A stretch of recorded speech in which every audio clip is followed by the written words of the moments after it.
all that you call future manifestation exists as a precursor to the manifestation as a vibrational beingness. And as that beingness exists, and it does, you can feel your relationship to it. You can feel it all day, every day. When you're up to speed with it, you feel so good. And when you're not up to speed with it, you feel so bad. And the more you are up to speed with it, the more you allow it to manifest. So over time, we've been looking for ways that we could convince you of who you really are and why you're really here and how you fit into the bigger picture of all of this. And in doing so, it is our dominant intent to help you to understand that you are key to the bigger picture. The bigger picture does not exist without you.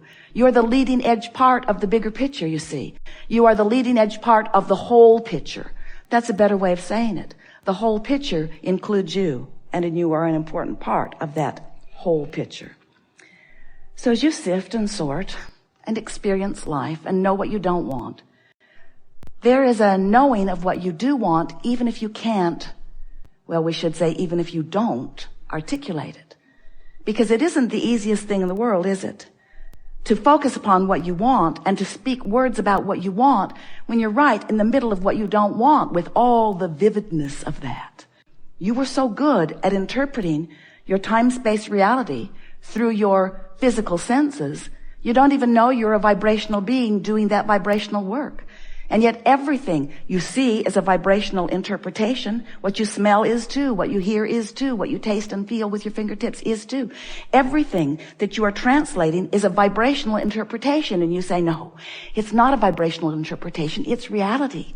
And we say, but it is reality because you are interpreting it vibrationally. Do you sort of kind of get that? Sort of, kind of? Sort of? A bit? But there is another part of you that is interpreting vibration that most humans are aware of the sense. It's your emotional guidance. But they're not aware of what it is really saying. They aren't aware of the importance of the guidance that it is. Most people do not accept that there is a larger part of them who exists right here, right now, in this leading edge time-space reality at the same time that they are physically focused. Most have got their soul or the God within them off on some cloud somewhere, detached from there. They think that they might return to that. They hope that they might return to that, many of them. Many of them denied the existence of it at all. But we want you to understand that that source energy part of you is here, right here, right here, right here, right here, right now with you. And you may be vibrationally interpreting it in its fullness, and you may not be. And your emotions are the key. Best we've ever said that. Your emotions are the key to whether you are allowing your awareness of that existence and presence and attention and involvement and co-creation or not. We are eager to talk with you about anything that matters to you, because if it matters to you, it matters to all that is. Your life has caused you to focus, and that's really what we're going to be talking about here today, isn't it? Focus. It's all about focus. It's all about what you are giving your attention to and what you are giving your attention to in vibrational relationship to how the source within you feels as the source within you gives its attention to what you're giving your attention to. What you're giving your attention to. We're glad you like that. We like it too, because the source within you is giving its attention to what you are giving your attention to, but may have a different frequency or a different opinion about it. In other words, the source within you loves everyone you hate. We know it's annoying. Esther spends a little bit of time trying to convince us that we're wrong from time to time. Really, you may not know all of the details.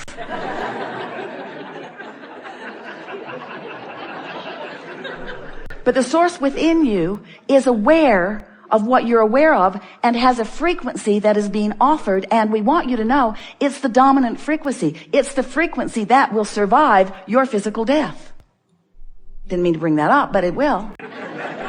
It will survive. That leading edge part of you will survive when you reemerge into non-physical. And so We just want you to know that you can have your blending with that right here, right now, on the subjects, in the conversations, in the moments that are most important to you, right here, right now. That's what you really want. You said, I'll go forth into a physical environment, and I will explore it to my fullest capacity. That's what you said. We told you we would remind you. It's annoying now, we know. I will explore it to my fullest capacity, and in doing so, I will become aware of what could be better about that specific thing in this specific instance. And when that awareness of what I don't want is vivid within me, I know, you said, because you knew, that in knowing what I don't want, that a clear awareness of what is wanted would be born at the same time. And isn't that always the way that it is? Don't you always know more clearly what you do want when you're right smack dab in the middle of what you don't want? Isn't that when it becomes clear? Now you don't do, we love you very much. You know there's something coming after those words.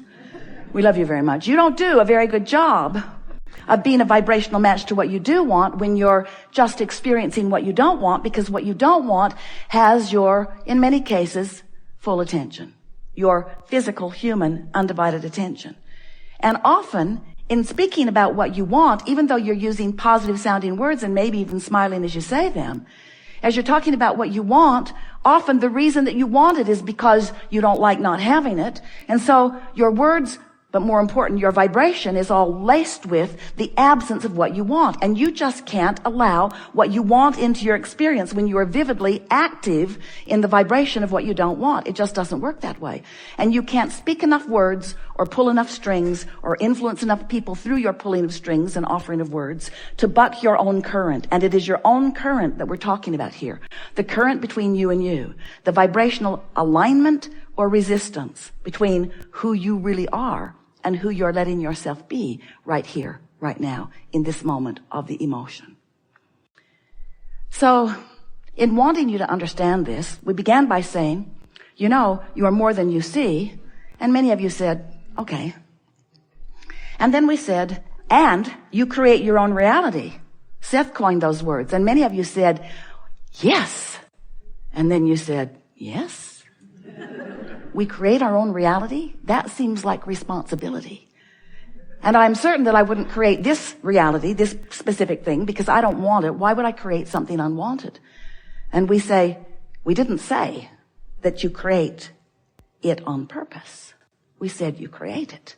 You create it by your attention, by your focus, by your vibrational stance, by your point of attraction. Because whatever you're giving your attention to has a vibrational frequency. And as you focus upon it, you offer that frequency. You become that frequency. It becomes your point of attraction. And law of attraction answers your point of attraction with other things like it. So when you're knowing what you don't want, law of attraction is saying, well, you might not like this too, here. Oh, you might not like this either, here. How's it going? Want some more? How about this? How about this? Now, the wonderful thing about that is, in knowing what you don't want, you're launching these rockets of what you do want. But the question that we want to put to you is, how long will it be once you've launched that rocket of desire before you become aware that you're not lined up with it and you make some effort to become a vibrational match to it? And that really is what the art of allowing is all about. It's about you allowing yourself to be a vibrational match, not just to what you want, but that's a big thing, but to who you have become as a result of wanting it, who you really have become as a result of the contrast that has caused you to become it. So we've been saying to you, some of you liked the analogy, that all of this desire is gathered in what we've been calling a vortex of creation. It's the vibrational version that exists before it manifests into your experience. And we've been saying things to you like, when you're in the vortex, when you're tuned in, tapped in, turned on, when you're up to speed, when you're a vibrational match to this vortex, then you feel wonderful because there's no resistance within you that is complicating things, that is contradicting things, that is adding static to the equation. You're in the vortex. You feel wonderful. It was such a good analogy. We wrote some books about it. Get in the vortex, get in the vortex, get in the vortex. You finally sent out a collective cry. How? Where is it? I can't see it. It's an imaginary circle that you draw in the air. What is this vortex? And we say it's this conceptual, but real, vibrational state of being. And today we're wanting to say to you that you've accumulated enough in this vortex to keep yourselves busy for 20 or 30 lifetimes. Really, it's time to get in there and cash in your chips. And so now we are explaining to you, and it's sort of where we started many years ago, but with more vivid explanation, and you're getting it in a more powerful way. We want you today and forevermore, which is forever, your eternal beings, to focus upon your point of attraction.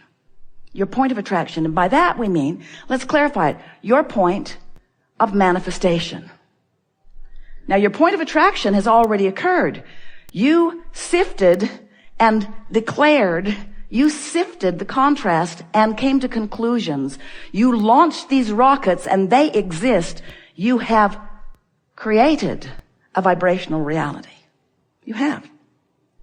But you want, it's the reason you're here in these bodies, you want the manifested version of it. You don't want a virtual lover. We know you don't. You don't want virtual money. You want the spendable kind. And so the way it moves from that vibrational place into your manifested experience, where you can explore the deliciousness of it, the specifics of it, and where maybe even others who are sharing your time-space reality may witness your creation of it. In order to do that, you have to take personal, deliberate control of your grid, of your point of attraction. So as we use the word grid today, and we will, a lot, what we're talking about is your point of attraction. And your point of attraction is happening all the time, whether you know that it is or not. In other words, whatever you've been giving your attention to, you've offered a vibration about, and as you offer a vibration about it, law of attraction makes it easier to offer more vibrations about it. A belief is just a thought you keep thinking. And the beliefs that you hold make up the grid that you've got going on. Now we want to call your attention to this non-physical part of you, this source energy part of you, because that source energy part of you has a grid going on too. And the goal, what you really want, what you want to do in any moment in time, is to focus in such a way that causes you to offer a vibrational output, which causes you to create a point of attraction, which we are calling your grid, a grid that lines up with the grid of the source within you. And when all of that energy is flowing right up from the core of who you are, now you have power. Now you have clarity. Now you are frisky. Now you are tuned in, tapped in, turned on. Now you have vitality. Now you have clarity. Now you have all of those things. And the most important thing is that in that alignment with all that you are, your point of attraction, the evidence of it is wonderful to behold. Because when you click in with all of those things that you've been putting into your vortex, then in a meaningful, comfortable, logical, sequential, path of least resistance way, everything that you want to its smallest detail flows into your experience in what you experience as the next logical step. It's just the next logical step. Not something that you're going nuts about. It's the next logical step. If you're in the vibrational vicinity of who you really are, then the next logical step is for it to manifest. And we want to appeal to your logic, and then we're going to throw it open for you to talk about whatever you want to talk about. But we want to appeal to your logic about your grid and about the movement of all that you've been gathering, that has been assembled, and that the cooperative components are already gathered around, about the movement of all of this wonderful stuff that you've created flowing into your manifested experience. We want to remind you that you don't want to eat all of the food that you will eat in this lifetime today. You want to eat some of it today, but you want it to come incrementally so that you can savor it and enjoy it, yes? And the same with the contents of your vortex. You don't want it all today. You think you do. Especially those things that you're standing in conscious awareness of the absence of. Oh, Abraham, I'll just take this and this and this and this and this today.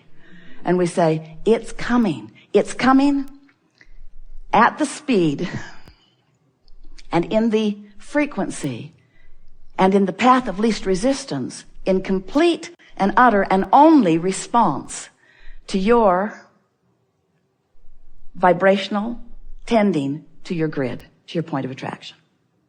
We think you've got it.